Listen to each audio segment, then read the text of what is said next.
Hey, how's everyone doing? It's your boy Jeff. I got my co-host Zach Cooper. We're going to be reacting to our second ever Royal Rumble match because now we are in 1998. How will it stack up to 1997? Well, TBD. We're going to go ahead and get into it. Before the match officially starts, Mike Tyson and Shane McMahon are being shown in the press box. The first two entrants are Mick Foley, a.k.a. Cactus Jack, and Terry Funk, a.k.a. Chainsaw Charlie. They bring chainsaws, trash cans, and chairs, but not in the goofy way that Retribution did it. They have, their little moments in the ring to start off 1 and 2. Not going to lie, there's not going to be a ton of wrestling breakdown. It's just going to be orders, elimination, and a couple of little story beats here and there. But we get basically Mick Foley and Terry Funk and their alter egos kind of going at it. Tom Brady comes at number 3, not Tom Brady. I think Jim Ross might have called him Tom Brady when he got eliminated, which is hilarious. But it's Tom Brady. He enters third. Cactus and Funk basically jump him and eliminate him pretty quickly. Cactus then suplex Chainsaw Charlie onto some steel chairs that have been propped up. The Rock comes in at number 4, ends up being a big player in this match, makes it to the final 2. After his IC title match with Shamrock earlier in the night. So The Rock had a match with Ken Shamrock for the Intercontinental Championship early on in the night, comes in at number 4, and is a part of the final 2. Cactus hits The Rock with a trash can and kind of puts the trash can over his head like a brown paper bag. Funk and Cactus trade punches and chair attacks to The Rock, whose head at this point is in the trash can. All right. Headbanger Mosh, a part of the Headbangers, the tag team, comes in at 5th. Funk ends up hitting a weird-looking moonsault onto Mosh. Phineas from Phineas and Ferb, JK, Phineas from the Godwins, Phineas Godwin, comes in at number 6. Rock and Phineas beat down Mosh for a bit as he comes down to the ring. 8-Ball doesn't come in at 8. He comes in at 7. You know, I remember a few years ago before Ty Dillinger turned into Shawn Spears, Ty Dillinger made his Royal Rumble debut at number 10. You could have put 8-Ball at number 8, WWE, but you have him come out at number 7. I don't get it. Cactus Jack then gets eliminated by Chainsaw Charlie. And I forgot to mention in the beginning, this is the Royal Rumble where Mick Foley makes 3 appearances. Great stuff. Black Chalk Bradshaw, which I put in my notes, JBL with a thick mustache, comes in at number 8. Owen Hart comes down to the ring at number 9, but he ends up getting attacked by Jeff Jarrett and Jim Cornette. More on them later. Steve Blackman ends up coming down at number 10. Owen Hart is kind of out momentarily as he was attacked by Jarrett and Jim Cornette. 8-Ball hits a pile driver on the Chainsaw Charlie, a.k.a. Terry Funk. D'Lo Brown ends up coming down to the ring at number 11, so now we have 2 Nation of Domination members right here. Rock ends up stomping a mud hole into Steve Blackman. D'Lo and Rock, realizing that it's every man for themselves, they're like, screw this, we're going to fight each other too, because we're trying to challenge for the world title between Undertaker and Shawn Michaels, which oddly enough was the main event, not the Rumble match itself, so pretty interesting. This dude named Kurgan comes down. Was this Vladimir Kozlov before Vladimir Kozlov? Like, who is this guy? He comes down at 12. He tosses out Mosh. So long, Mosh. You got tossed out by a guy named after a coffee maker. Just kidding. Mark Mero comes in at number 13. Kurgan ends up eliminating Steve Blackman. Rock and D'Lo go at it again. Ken Shamrock, who just lost to The Rock earlier in the night due to shenanigans for the Intercontinental Championship, he comes down at 14. Everyone in the match gangs up to eliminate Kurgan. Headbanger Thrasher enters in at 15. Oh man, if you'd have came out a few spots earlier, you could have been in there with your tag team partner Mosh, but oh well, luck of the draw, I suppose. Mankind, aka Mick Foley, for a second time enters in at 16, and he ends up eliminating Terry Funk, aka Chainsaw Charlie, so he gets his comeuppance on him in one of his 3 alter egos. Goldust comes out, but he's not called Goldust, or he is called Goldust, but they're calling him the artist formerly known as Goldust. It's like WWE, like a year or 2 ago, was calling Shinsuke Nakamura the artist known as Shinsuke Nakamura. Yeah, you may have heard that before. The crowd, whoa, pause. Getting ahead of myself. Actually, no, I'm right on track. The crowd basically chants for Sable, who comes down to the ring with Marc Mero. This was like the gag at the time. Every time Marc Mero does anything, if he has Sable ringside, they're going to cheer for Sable no matter what. That was the gag back then. It was kind of funny, I guess. I guess it was. It's an interesting way to, do things, I suppose. It's fine. Mero tries to put the shine back on himself by getting Sable's attention, and he's like dancing in the ring and stuff like, come on, bring the heat to me. Don't just cheer for Sable. The artist formerly known as Goldust eliminates Mankind. Jeff Jarrett officially makes his entry at number 18, coming down to the ring with Jim Cornette. They're representing the NWA as their North American champion. So the NWA getting some press right there from the WWE. If only they worked with promotions today. I know another North American company that does wrestling that works with other promotions, but the WWE doesn't. I don't get it. I think they should. I think it's great business for everyone, but they don't. That sucks. Owen comes down to the ring. He darts back down there after being attacked, as he was supposed to be the 9th man to enter. He comes down. He targets Jeff Jarrett. Owen hits his spinning heel kick onto Jarrett. Jarrett goes to eliminate Owen. He's getting cocky, doing his Ric Flair impersonation. And then Owen eliminates Jeff Jarrett. Honky Tonk Man comes down at 19. Hunter and China are following him, so we're thinking, ooh, is he aligned with them? No, they're not. They're coming down for their own business, which was Owen Hart trying to eliminate someone. I can't remember who, but right before we get to this point, The Rock ends up eliminating Ken Shamrock.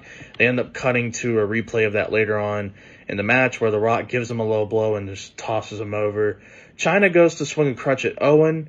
Owen grabs it. That distracts him long enough for Hunter to hit another crutch over Owen's back, and China uses the crutch that Owen caught to pull him over the top rope, eliminating Owen Hart, and they basically walk away with the crutches and whatnot. There you go. Ahmed Johnson comes in at number 20. If you remember our 1997 Rumble review, you remember Ahmed Johnson as the dude who went over the top rope to eliminate himself. Okay, I want to say this about Ahmed Johnson. Did he have an intriguing look? Yes. He was a terrible wrestler. Terrible. And I'm finding this out now. We haven't really covered Ahmed Johnson at all, but the 2 Royal Rumbles I've seen him in, that's enough. And the one segment where he came out in an Undertaker match, that's enough. I don't need to see any more Ahmed Johnson. I'm going to be honest. Did he have an intriguing look? Yes. Terrible in the ring. Terrible. Stiff as hell in terms of his movement skills. New Nation of Domination member Mark Henry, a.k.a. Sexual Chocolate, enters in at number 21. JR says this funny line on commentary when he's beating up Ahmed Johnson. This is what he had to say. He is handling the Big Johnson. Yeah, Mark Henry's handling the Big Johnson. Mark ends up tossing some powder at Ahmed in his eyes. Which, okay, cool. Ahmed ends up getting tossed out of the ring by Mark Henry and 8-Ball. Phineas from Phineas and Ferb, not really, from the Godwin twins, or Godwin brothers, ends up getting tossed by Mark as well. D'Lo Brown ends up fighting Mark Henry. Again, every man for himself, not going to bitch about that. Kama Mustafa, a.k.a. The Godfather, who we kind of went over in the Stone Cold versus Rock match, I think in our previous match review, actually. He comes down to the ring at 23. Damn, there's been 23 people at this point. Yikes. Oh yeah, by the way, nobody comes out at spot 22 because it actually ended up being Skull, a dude named Skull, who I guess was injured and couldn't compete. I don't know why WWE just didn't, pivot and throw someone else in there. Like, you couldn't have thrown anyone else in there? Did you only have 30 people on the roster? Like, come on. Come on. Yeah, that's why we get Kama Mustafa at 23, because nobody comes out at 22. He shoves Ahmed in the entryway, by the way, and he ends up basically getting bitched out. Ahmed does, which was weird. But here comes number 24. The glass breaks. Jerry the King Lawler has been alluding all night that somebody got a hold of Stone Cold Steve Austin. I guess there was some sort of bounty on his head or something. No, the glass breaks. The crowd is red hot. Everyone's looking up the entrance ramp like, yeah, we're going to get his ass. We're going to get him. Stone Cold jumps over the announce table, comes through the crowd, eliminates Mark Marrow and 8-Ball, and then they cut back to Mike Tyson celebrating Stone Cold eliminating Mark Marrow. All right. Henry Godwin comes out at number 25. Savio Vega comes out with his crew at 26. They all jump Austin, but Austin's able to fend them off. Farouk comes out at 27. Farouk takes out his Nation of Domination members because Farouk is a smart individual. Not really. If he was smart, he would have used them all to eliminate everyone, make it a 100% chance that Nation wins, and then have every man fight for himself. But no, people get greedy in these situations. So Farouk ends up fighting all of his members. And The Rock and Stone Cold Steve Austin, they don't go over the top rope, but they go through the ropes, meaning they're not eliminated. Rock tosses Austin into the steel steps. And then we see Mick Foley, a.k.a. Dude Love. The trilogy has been completed. Dude Love completes the trifecta. Mick Foley comes out for a third time. He comes out at 28, and he ends up eliminating Black Belt or Blackjack Bradshaw, whatever his goofy-ass name is, a.k.a. JBL with a thick mustache. He gets eliminated. Goldust goes through the ropes, but he's not eliminated. Austin clotheslines him on the outside. He comes back in the ring, rains down some punches onto The Rock. Chains, not the rapper 2 Chainz, but Chains comes out at number 29. Vader's the last entrant at 30. Vader eliminates the Honky Tonk Man. Austin eliminates Thrasher and Kama Mustafa, a.k.a. Godfather. Austin eliminates Savio Vega. Goldust would eliminate Vader, who only lasts 2 minutes in this match. Chains, not 2 Chainz the rapper, eliminates Goldust, or not Goldust, the artist formerly known as Goldust. Where the hell am I at? Stone Cold eliminates Chains. Farouk eliminates his own guy, Mark Henry. And the final 4 is Dude Love, The Rock, Farouk, and Stone Cold Steve Austin. Stone Cold clotheslines Farouk. Dude Love hits his package DDT on The Rock. Farouk eliminates Dude Love. Farouk tries to eliminate Stone Cold in the corner, but The Rock capitalizes and eliminates his own man instead of taking care of Stone Cold and leaving it down to those two to make it 100% odds that a Nation of Domination member wins. What a dodo. What an idiot that this guy Rock is, man. But again, he's a rookie. Commentary has mentioned that a couple times. And Austin and Rock come to blows. Stone Cold tosses Rock. Tries to toss him out of the ring, but his feet doesn't hit the floor. He comes back in. Austin hits a stunner, tosses The Rock over to officially win his 3rd Royal Rumble in his career. Then we cut to Mike Tyson being interviewed by Michael Cole, who refers to Stone Cold as Cold Stone and says that nobody thought he could win. And then they ask him who he's got in the Undertaker versus Shawn Michaels match. He doesn't give an answer. He dances around the question. But, he does kind of compliment both of them. Like, Shawn's a young up-and-comer. He's a beast, and Undertaker's one of his favorites. Okay. This Rumble match was not good. I just wasn't feeling it. I mean, I'm going to give it 2.5 stars because it was a fine match, I suppose. But in terms of Royal Rumbles, this was not good. I just wasn't feeling it.